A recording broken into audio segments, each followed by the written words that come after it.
Oke, halo teman-teman. Tes. Oke, halo teman-teman.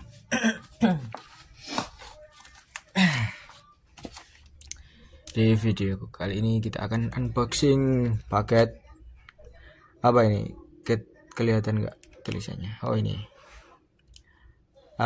Kampret DID kupu-kupu 88L. Ini untuk spesifikasi punya Sabah Supra 125 injeksi. Ini saya coba buat pakai. Sulit sih ini cari. Saya cuma nemu satu toko online yang nyediain merek DID kupu-kupu, tapi yang panjangnya 88.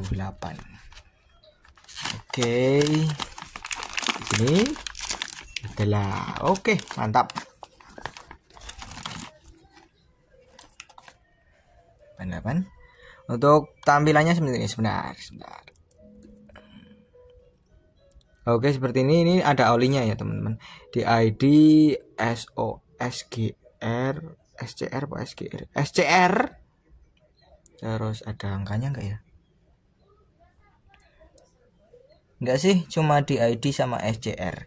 Terus tampilan giginya seperti ini. Nah, oke. Dan kita harap ini bisa masuk. Siap.